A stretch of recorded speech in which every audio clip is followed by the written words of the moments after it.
The views, comments, and opinions of the following program do not necessarily reflect those of Morris Media Studios, MorrisMediaLive.com, or its affiliates. Listener discretion is advised. I like my green with crystals like Folgers, picking up momentum, rolling like boulders. They call me ice, but I'm really much colder. My rhymes is heavy like the weight on my shoulders. I'm spitting that red hot smoldering lava. I fight to the end like the Navajo. Crack a bottle though, make it the goose with cranberry and triple sec. Triple my check, I feel the ripple effect of a fool on the loose. I hit you from every angle, from obtuse to right. Street shit like JJ, I'm dynamite. Slide me some dough, I show you an execution in the flesh, and promise not to leave nothing left. If you vomit, I keep stabbing, shooting, damaging, looting, till it ain't no disputing who the greatest is. Welcome to Black History Month, party people. What's up, y'all? Thanks for joining Mike Robertson Blvd in the place to be, man. See the cars going by? All right, man, not for real, man. That's corny. Thanks for joining Mike Robertson Blvd on this lovely February 4th evening, man. Taco Tuesday. Do it the right way. You know what I'm saying? What's up, LaRon in the house? How you doing, man? All right, man. Chilling like a villain. The reason why I'm just like rambling a little bit, because I'm solo dolo, Del for self today, y'all. Damn. My man Dave Edwards was going to join me today, but he got sick, man. So big ups, Dave, man. Hope you feel better, bro. So, man, we're going to run this super solo. You know what I'm saying? Is that okay with you? So what we're going to talk about today, man? I got one little trending topic that's on the topic of Black History Month. So I want to kind of stay into that kind of a vein, man, Black History Month. So I got one trending topic. Then we're going to talk about the 3 most important inventions, in my opinion, from the motherland Africa before we got to this Black history. And then we're going to talk about some American Black history. Boom. That's what we're going to do. Is that cool? Is that cool? All right, man. First thing. At Michigan State, they put together some type of Black History Month celebration. And at this celebration, they made a display. And in this display, man, look, they are hanging some of our most prominent figures in history. They got nooses around their necks. What the hell, man? It's a display, man. Who would do such a thing? And look, they didn't do it. That's not like some vandalism. They really did it. They set that up as like a tribute, man. I don't know what the person thought that shit could have meant. You're going to put a noose on Harriet Tubman, and I don't even know who that black lady is, Sojourner Truth or something. A Maxine Waters, I don't know. But look at them dudes, man. One is King, one look like Martin over there on the ground, man. They got nooses on their neck. What did you mean by this? What did you mean, man? I want to know. So they got this backlash. Now they're going to probably be getting sued by people. I feel like these big universities like Michigan State that make hundreds and hundreds of $1 million a year, and these big endowments and everything, over $1 billion endowments and all this. I feel like these schools, instead of being sued for a couple $100 million every year, why don't you just pay a nigga like $75,000 and some benefits to just sit around and be yo, is this racist, man? Every time you put some shit up, you just run by this nigga and be like, yo, is this racist? You be like, yeah, that's racist. And you take it back and you don't get sued. And you don't have no mistakes, no problems. $75,000, I think it's worth it. I think I just created a career path for niggas, man. Anybody out there enterprising, step to these schools and be there. Is this racist, man? Every school needs one. Man, I don't know, man. Why would you do that, man? That's so insensitive. Let me just give a message to, I don't really have that many white listeners, but the few that I have, right, that can influence their own people. Look, let's just take nooses out of your whole vernacular, out of your whole piece of expression, out of everything you have to do with anything. If it got a noose in it, nigga, get rid of it. Run away. If you see a noose on the ground, run. You don't want to do nothing with a noose. Nothing. Nothing. You don't even want to catch a bull. What them cowboys, they call that shit a lasso?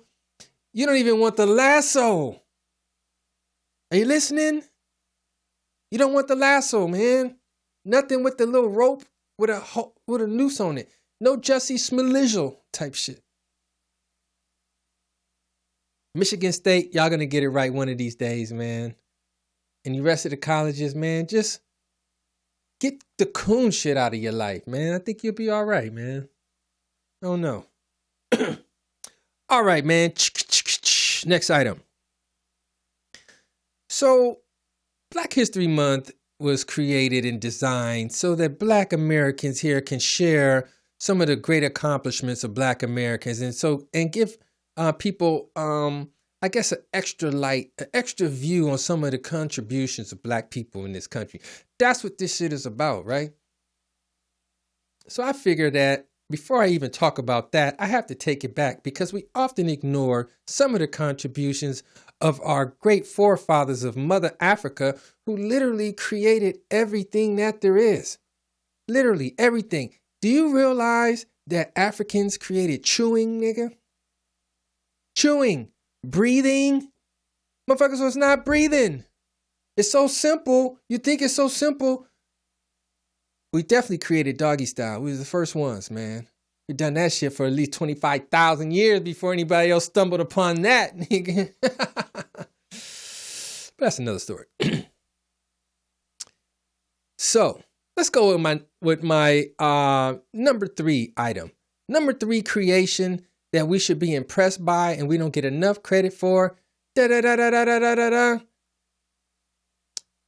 Irrigation. Do you realize, bro, that unless you live next to a pond and your ass got water, you got to thank these dudes, man. They're the first ones to actually make water travel from where it is. Now, what a beaver does is this. A beaver goes to a river and builds a dam so the water in the river start to overflow and create a little pond right there. Then all the other animals come and live around the pond and they coexist with each other. And that's the beaver's whole purpose, is to create life and shit right there, right? Well, if you're a person without irrigation, you literally got to go live right by the pond or you ain't going to get no water. You got to go far. So what irrigation did is it sent water, bro, to where you at. You could grow your plants where you are. Man, you got plumbing, you get fresh water, you use the irrigation system to release your waste and everything like that, man. This shit is important. Every time you go to a bathroom, every time you go to a water fountain, every time you take a drink, every time you run that dishwater, every time you jump in a swimming pool, every time you do anything with water, remember these guys right here. The Egyptians did it first, and they did it for you, man. They did it for you. They did it for Johnny, man. They did it for Johnny. Who's Johnny? The next one, man. Let's go to the next one. Number 2, man. Without this, we wouldn't even be in a damn building right now. Can we talk about the wheel, man? Can we talk about the wheel? You want to overlook the wheel? Now, here's what's funny about the wheel. If you Google wheel, where did the wheel start? They'll say Mesopotamia, which is modern day Iran, 3500 BC. As if niggas in Africa didn't think they needed a wheel way before 3500 BC. We was the first ones to be like, man, I'm tired of dragging this shit, man. I'm tired of pushing it. Well, shit, man, let's do like them little gorillas do, man, with them little Congos, and they fall down the hill and they roll and nigga, damn, we just created something. It's such a trip, man. The wheel is overlooked. Literally everything you got in your house got delivered by some wheels. How did you get here tonight? Did you walk, motherfucker? If you walked, well, guess what? You walked on some shoes that got delivered to a shoe store on some wheels, man. There's wheels on everything. The bus, the train, the airplane, even in a helicopter, the propeller sits in a wheel, man. It sits in a wheel. The wheel, man, it's like wherever you go. And here's the thing about it. In the modern day, you run a patent on some shit you create, right? You run a patent and you get paid for anybody that uses your patent. Who can patent the wheel, man? That's our thing, bro. Who can patent the wheel? We need everybody that's ever rode on an airplane, ever rode on a bus, in any car company, any tire company. Man, where's our check, man? That's reparations right there. Just give me what you owe me on the wheel. Huh. How about that?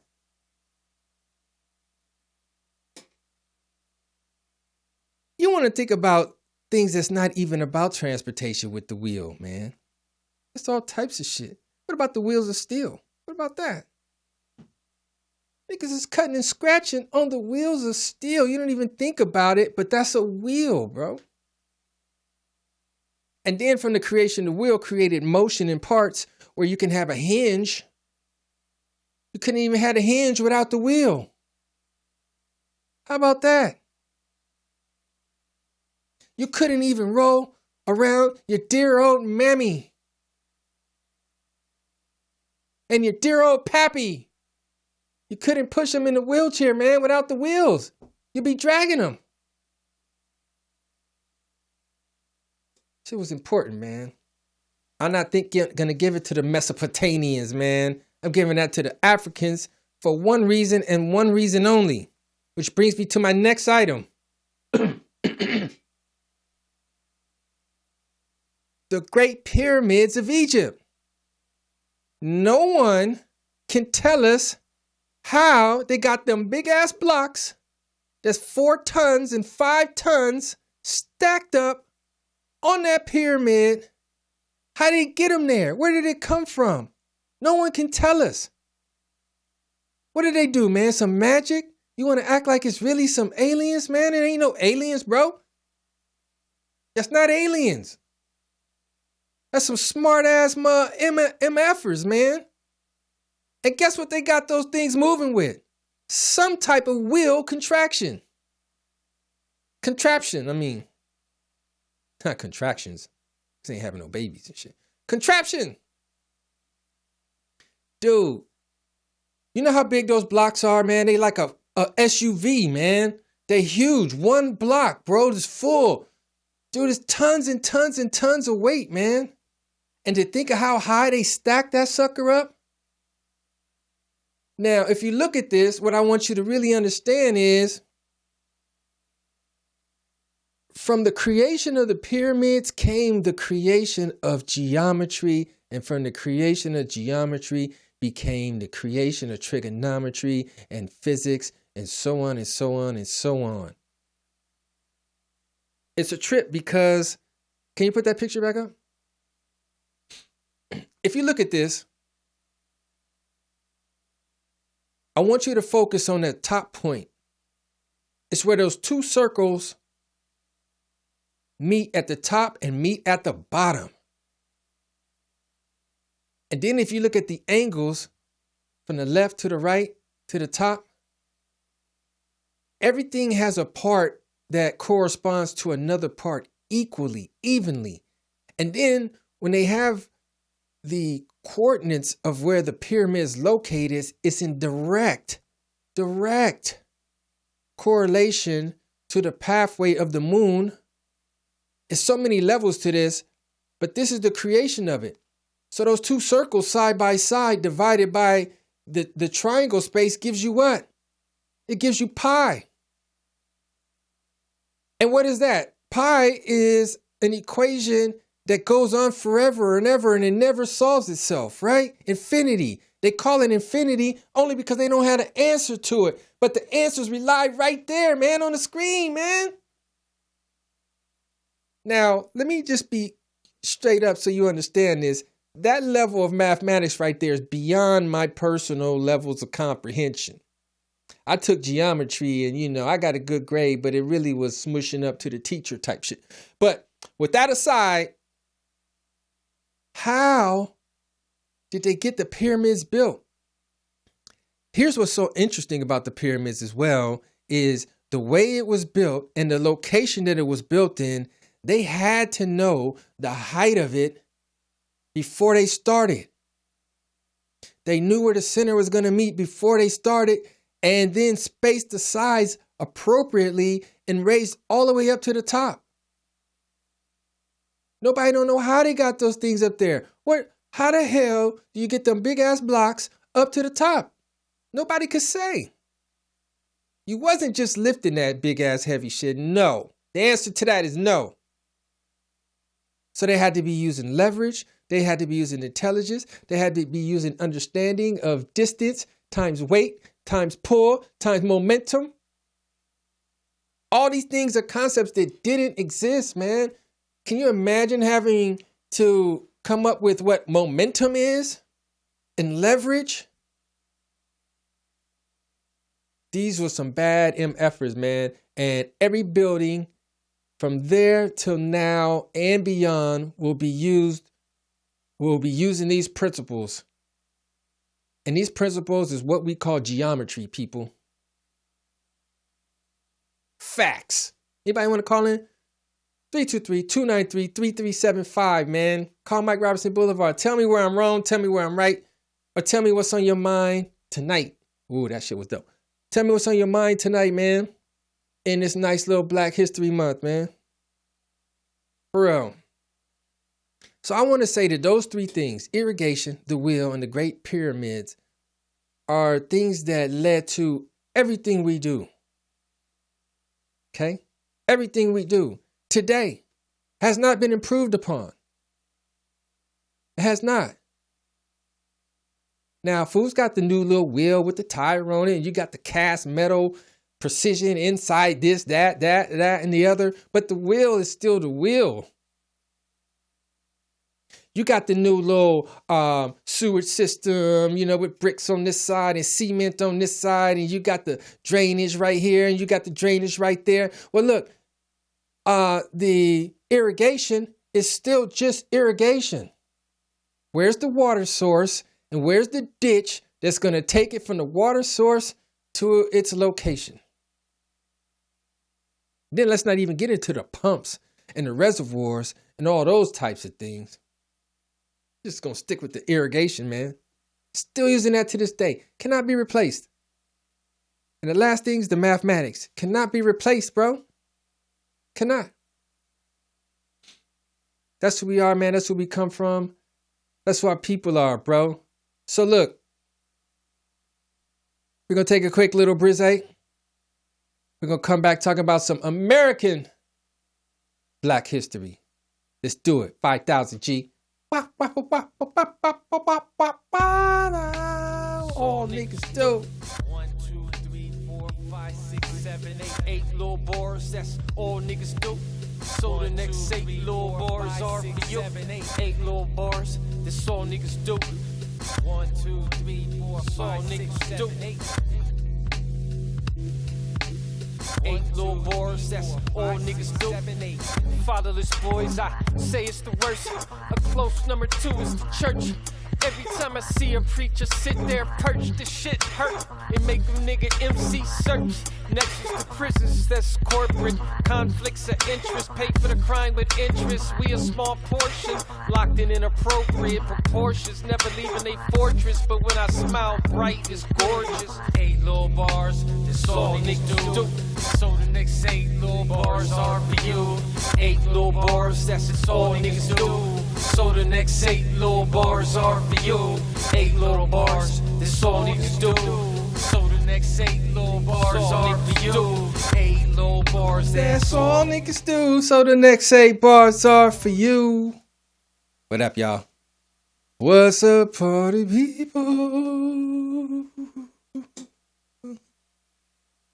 Man, I usually don't even talk about Black History Month, really, man, because I just be tired of hearing the same old facts, man, Yeah, the same people, man. Martin Luther King, Malcolm X, who created the stoplight and shit, Man, there's so many people, there's so many things that is endless, man, So what I'm going to do today is talk about those exact things. No. Man, dude, I'm a madman when I'm by myself, man. Losing it. I'm losing it, man. I couldn't be in the hole, man. Not more than 2 days. All right. So first thing I want to talk about, man, we're gonna shift to the United States, American history, American Black history. And I want to talk about this issue that has come up a lot, and I want to put on the table where I stand on it. There's been talk about the idea that perhaps slavery didn't happen. The Middle Passage didn't happen. The actual slave trade. Let's talk of that. What people speculate is that, I don't want to use the word speculate, but what one's argument is that the Africans were already here. Africans were already here. This idea of a transporting bodies was a thing that happened minimally. And what the main trick was tricking people who were already here as what we would call Indians, Native Americans, into breaking down the life they knew to this new life.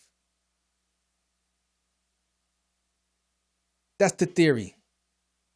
That the Middle Passage didn't happen, blacks were already here. Now, one thing I have to look at when I see this is, what's the history say? And how far back do you go? Now, if you go to Panama, South America, Mexico, go down way low, more south, you see all of these statues and all these monuments and all these temples built where the art and the sculpture and the carvings are of men of African descent. You can look at their faces and you can just see, like, that's a black dude right there. Dude is black. You don't have to fight it or nothing. You can look at his nose, his cheeks, his eyebrow line, his lips. Fool, he's black. And we're talking about way longer ago than the time that, quote unquote, Christopher Columbus came in here. We're talking about 1,000 years ago, 1,500 years ago, 2,000 years ago, man. There's black dudes that was here. They were in North America because they were all along the Florida area, all along Mississippi, across the South, even like some of the mountainous areas. Man, everywhere, right? They was there, man. It was here, right? So here's what you have to ask yourself. If you can agree that the art tells the truth and the statues tell the truth and the sculptures tell the truth that can be found in across southern states as well as to Central and South America, if you can agree that Africans were once here, right, in large enough quantities to create temples and art and worship and everything, if you could agree that they were already here, then you have to ask the question is, well, if they were already here, when did they leave? When did they leave? Did they pack up their bags and just walk on out? Say we're done?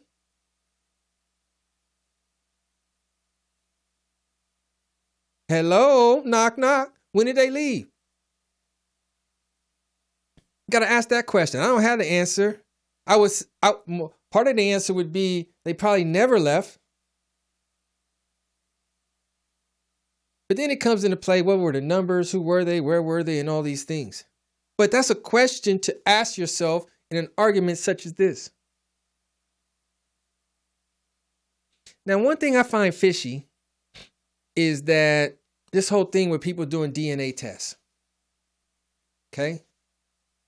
And I feel like that stuff's going to eventually be used against you, unfortunately, party people, in some kind of way of separatism or privileges or something. I don't really know. But anyways, the thing that fascinates me the most is how most black people, the majority of black people in this country, when they take those tests, they have no traces of Indian blood in them.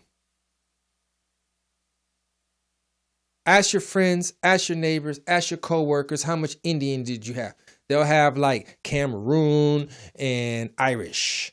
And then they'll have like English and Moroccan, or Congo, or they have an African place and then they have a European place. Most people. Damn, you mean nobody don't have no Indian mixing? They ain't mixed with nobody? You're going to go back 2,000 years? However far back they go, and you ain't find none in all these people? It's kind of weird, man. Indians get special privileges in this country. You could call it special. It ain't really special because the whole country is theirs. But they do get privileges, tax breaks. They get money from the government. They also own casinos and things like that. Some of them doing quite well for themselves. They want to keep you out of that, I think. And in addition, they have to go with the lie. And when I say they, I don't even know who the hell they is. But if there's a lie being told about the fact that black people were already here, then it doesn't seem so far-fetched that you would lie and say that. It wouldn't be so far-fetched that you would lie and keep the lie going, right? And say, hey, man, you have no Indian blood in you, dog. Sorry, man. I know you thought you did, but you don't.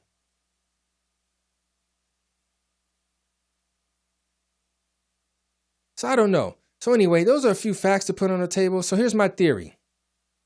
My theory is that there was some cross-Atlantic slave trade activities happening. But I would say the majority of the people were probably as likely to say descendants of the people that were here. And after a few generations, after enough genocides and all that, man, they were able to convince everyone that these ain't the same dudes, man. You remember them Africans we brought over here? It's them. I wonder where the slave ships are. I wonder where they are. Now, there's been ships built around this world for 1,000 years. And you can go to places, different ports, and say, hey, this ship is from 1700. Oh, this ship is from 1900. This ship is from 18 this. This ship is from 14 this. Blah, blah, blah. Where are the slave ships? You don't have none? You don't have not one? I think it's too expensive, man. Takes too long to go over there, get those people, bring them over here, bring them across the ocean, man. And people dying and along the way losing what they call as cargo, everything like that. The reason that insurance itself was invented, insurance, was to insure the cargo on those ships. That's why it was invented. Like, I bet you that I'm going to get my cargo, that you'll make your cargo here safely. And if not, you get this. Invention of insurance right there.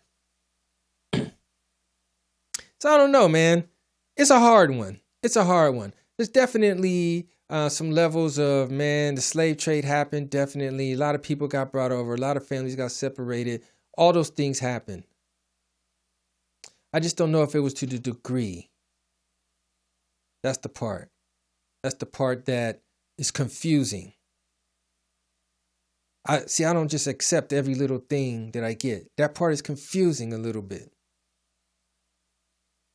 And then the part about the Africans being here ahead of time, when did they leave? That part is confusing.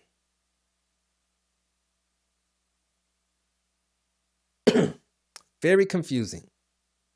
All right.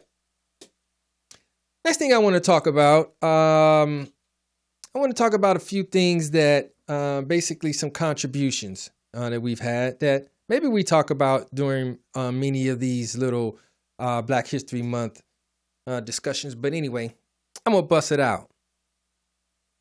I thought some pretty interesting ones here. Okay.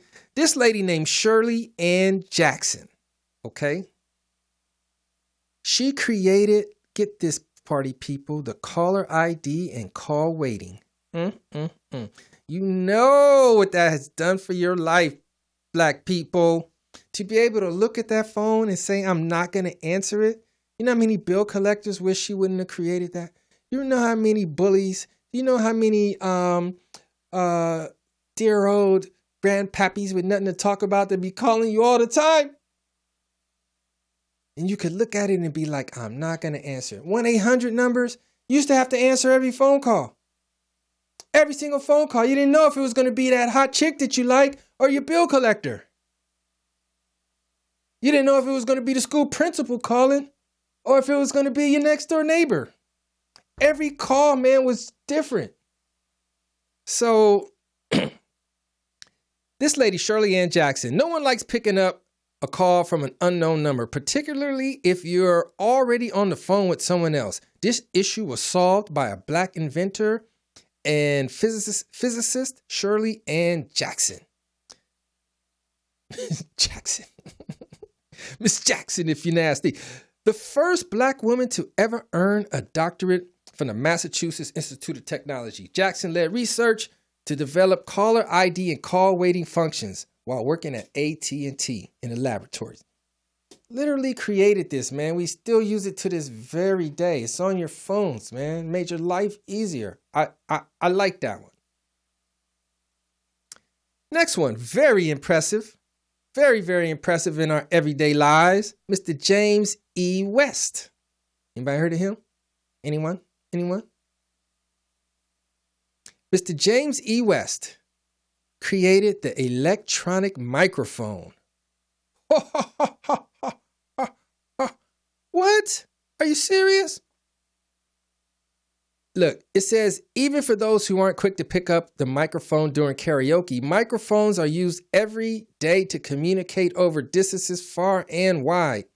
And more than 90% of the microphones used today, including the microphones used in phones and cameras and Bluetooth and computers, use the microphone invented by a black man, James E. West.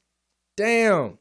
If you got any kind of a voice or sound or anything coming from a microphone, bro, or taking your voice, this dude created that. Your phone, literally, you would not be able to talk in your phone, man.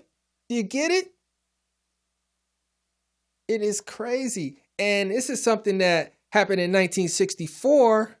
See, before this, they had phones, but they had like this what they call analog technology, where basically it wasn't using electric power. It was more using like a feed, like an analog feed. So he changed it so that it could be captured and turned electronically and used in all these other platforms, man. That's a bad mother right there, man. So between this dude who created the phone and the other homegirl who created call waiting, man, that just saved your whole life, man. I remember, man, when I would be on the phone and there would be like no call waiting. And then all of a sudden you'll get this little notice, ding, ding, ding. And the operator be like, you have an emergency call from so-and-so and so-and-so. And I'd be like, damn. Then when call waiting came, so since there was no such thing as call waiting, Miles gives you like the little 10-minute duration you could be on the phone. Like, you been on that phone too long, boy. Because she'd be expecting some calls, man. You can't be on there forever. So when call waiting came, you could just be like on that shit. If nobody can't hear a ring, you can act like you didn't hear it. Don't click over. It was great.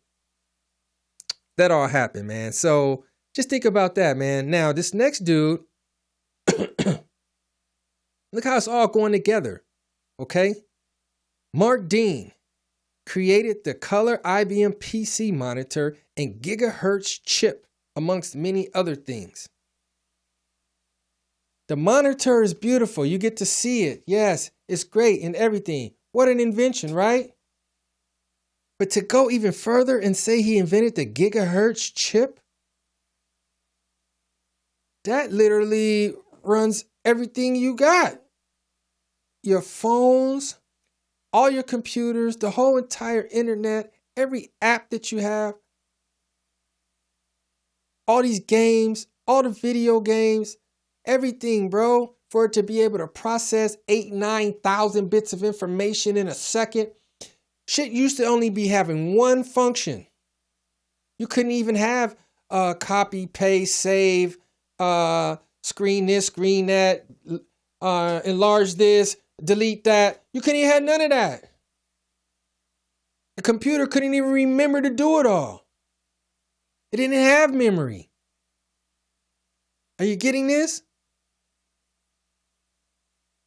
It says before flat screens and high definition LCD monitors were the norm, PC displays were limited to screens with no color that were tethered to computers with limited processing power. That all changed thanks to the black inventor and engineer Mark Dean. Dean began working for IBM as chief engineer in the early 80s, making up a team of 12 people who would develop the first IBM PC. The first PC, man. Literally, party people. Everybody listening, raise your hand if you got a damn PC or a Mac computer, or ever had one, or ever seen one.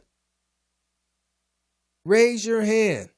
You know how that shit is ruling the world right now? That's this guy. That's this dude, Mark Dean, man. For real. iPads, iPhones, MP3 players, look, literally, keyboards, all this shit, man. Flat screens,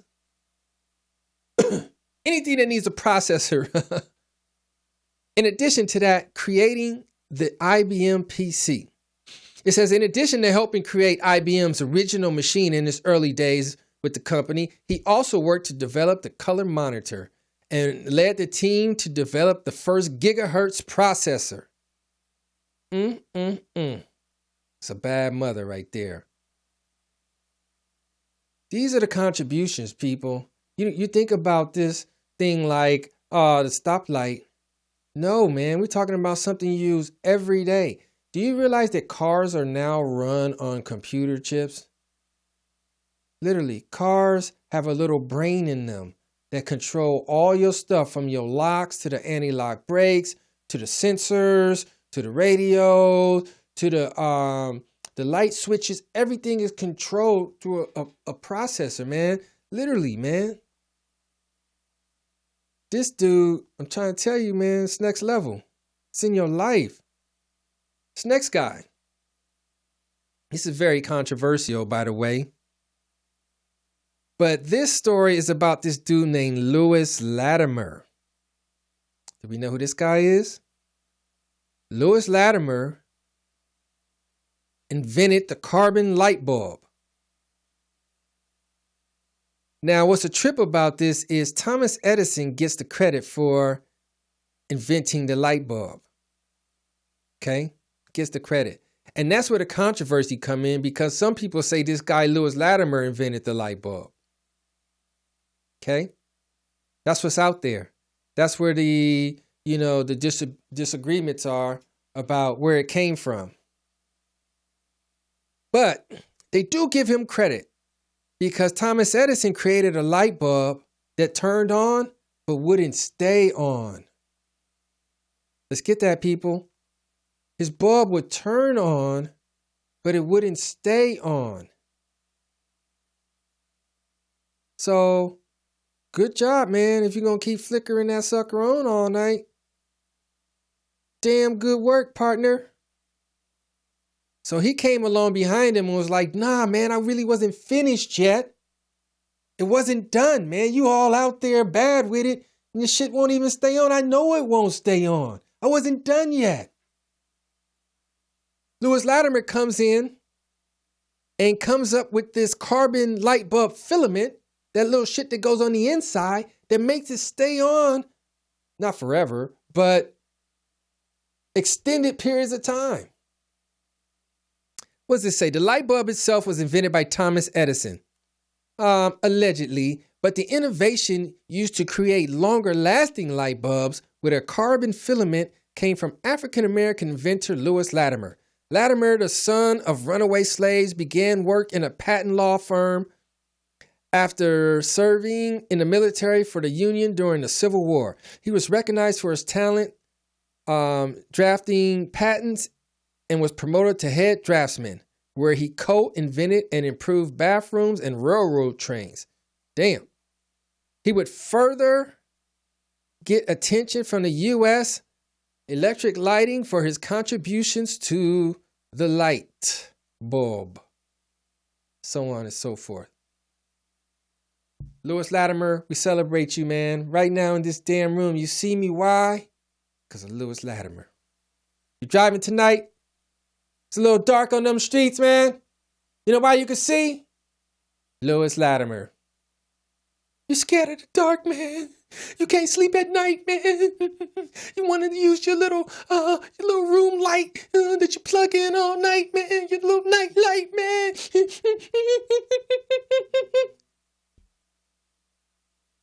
Thank Lewis Latimer for giving you life, letting you sleep at night.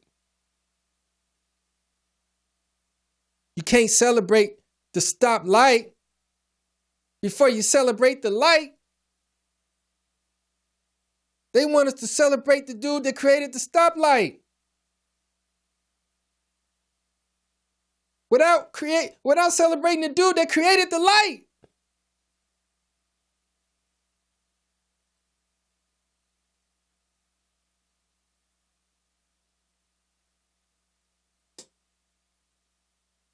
That's where my impression is. That's where I'm impressed. What about the dude that started the light?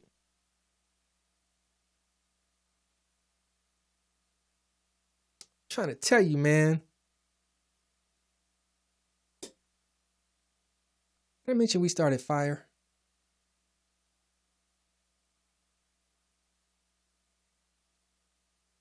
Look, and this dude, you heard it say he was a descendant of slaves. The son of runaways.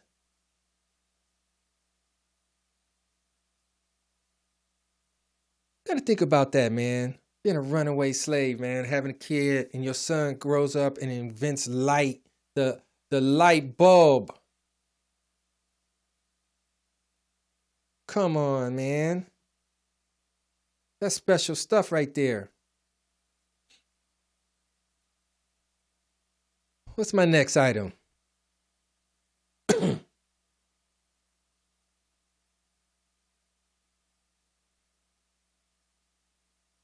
Okay, next I want to talk about a couple people. I really want to get into a few people that, kind of interest me. I ain't even going to lie. I looked up a list of 100 top black people in American history to see who they have on their list. They had all kinds of people on that list, by the way, that I would say, damn, you made the list? But I guess that's called haterade.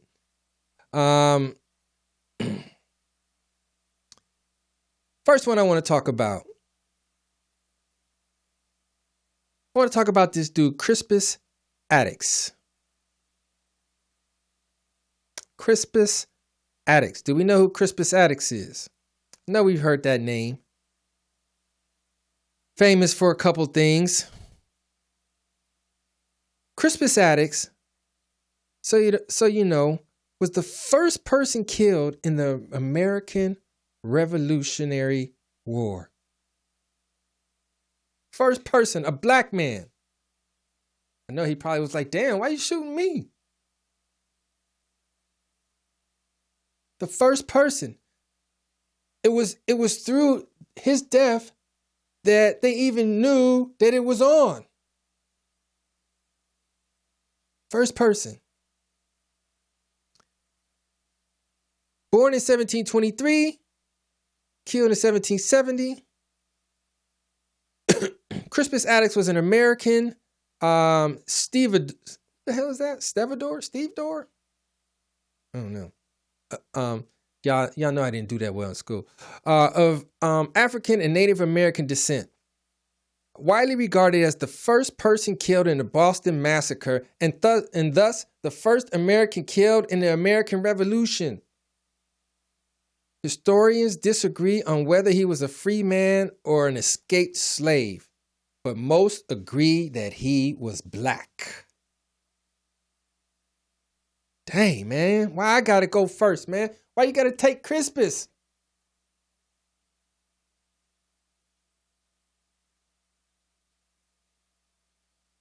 I bring this up to say, man, and point out how much leadership, man, we provide, even when it's life or death. Sometimes, man, to make change, make a difference, man, you got to put your life on the line, man. For a bigger cause, man. And people did that for you. We walk around here and do everything we do right now because people did stuff for you. You can't be talking about nobody never done nothing for me. The fact that you walking around free means somebody did some shit for you.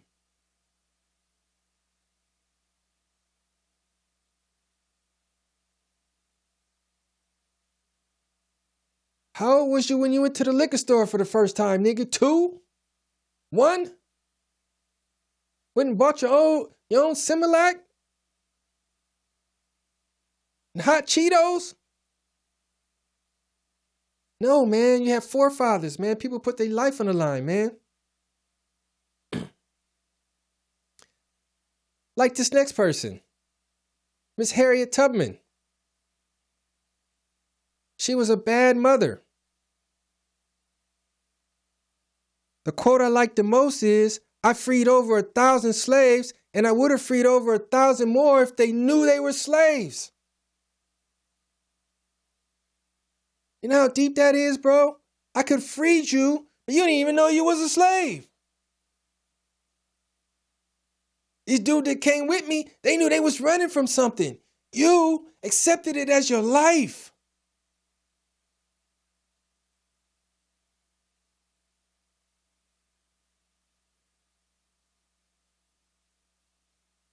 It's not your life, man. It ain't your life no more. I'm tired of people saying, dude, man, we still slaves. No, you're not. Only people slaves in this country are those that are convicts because it's written in the Constitution. If you ain't in jail and you ain't on parole and all that shit, man, you free. You could leave. That's my measurement. Can you leave? Because if you can leave, you're free. That don't mean somebody won't do something to you. That don't mean you won't get hurt by somebody, but you're free, dog. And that's because of people like this, man. In your Black American history, man, that put their life on the line.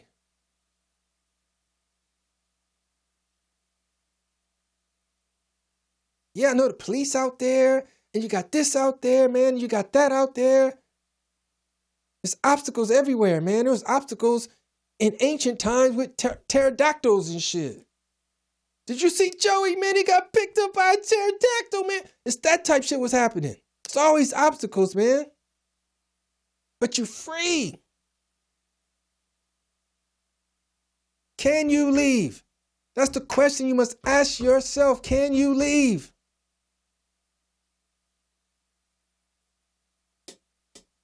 No, Mike said it. So Harriet Tubman, man, was a special lady, man, and she showed the example of what you could do with determination and how the plight of your people can sometimes be more important than your own life. Your own life is worth risking for a bigger cause. That's why I like Harriet Tubman. And I'm not even all big on this putting Harriet Tubman on a $20 bill. Why she gotta taint that? Why you gotta taint her face with the money and all that, man? Let her be a saint, an angel, a queen, man. If money is the root of all evil, you gonna put her face on it?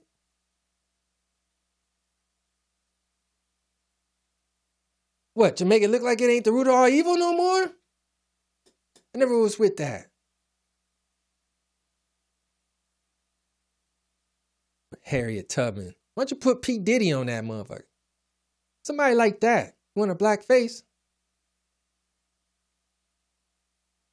I would like to see Richard Pryor on there, because that's just like saying a big F you.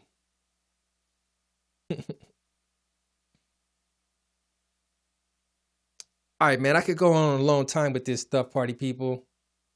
Last person. What happened, man? Yo, what happened?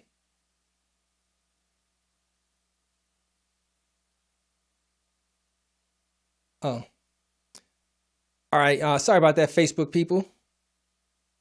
That cut off, man.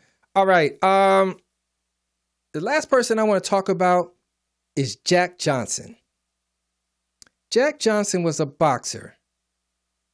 He was a heavyweight champion, the first African-American heavyweight champion, the first man basically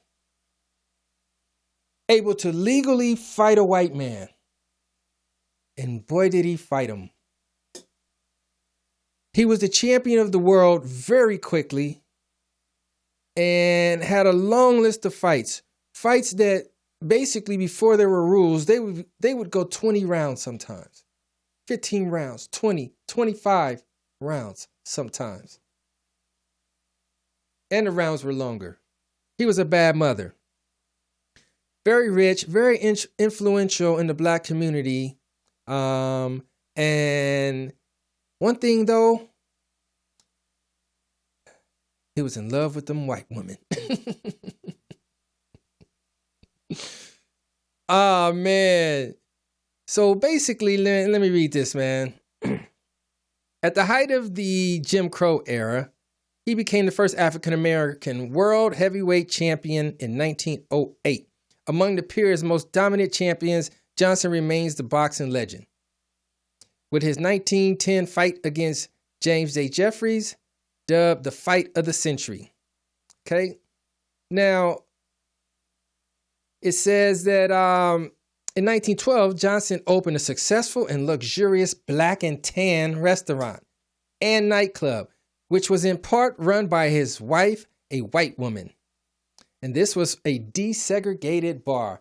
So can we talk about the leadership there, man? He came with the first desegregated nightclub called Black and Tan. He called her Tan. He didn't want to call her white. Black and Tan. It says that, let's see. Major newspapers of the time soon claimed that Johnson was attacked by the government only after he became famous as a black man married to a white woman and was linked to the other white women as well. Johnson was arrested on charges of violating the Mann Act, forbidding one to transport a woman across state lines for immoral purposes. Ooh, they got him with that, saying that being with her was immoral and you can't take her across state lines to be with her. Oh, cold game. Man. A racially immoral purposes, a racially motivated charge that embroiled him in controversy for his relationships, plural, including marriages, plural, with white women. Damn, there were also allegations of domestic violence. Sentenced to a year in prison, Johnson fled the country and fought boxing matches abroad several years until 1920 when he came back and did a federal bid in Leavenworth. Man, that's how you do the champ, man. Just because he had a little white lady, man, she probably liked him, man. Probably got along, man. It had some good jokes and stuff. She probably listened to him, man. She was impressed by him. He was being all the things that she needed, man. They liked each other, man. Damn, you gonna come up with a law for the brother? So all y'all that like interracial stuff and all that, you know, and everything, man, dude, this dude put in work. Probably wasn't the first, though, obviously. Especially with all y'all light-skinned niggas out there. All right, the operated, blah, blah, blah. Then he died at age 68, man. Anyway, that's Jack Johnson. All right, y'all, man. I really enjoyed this, having this little talk about Black History Month with you guys. Please follow your boy King Mike Boogie on all my items. Also Mike Robertson on Facebook. And look out for some great shows coming up. And let's keep this thing going, party people. We out of here, G. Hey, man, I love that loveliness right there. From sea to shining sea, I'm the only MC to see. From sea to shining sea.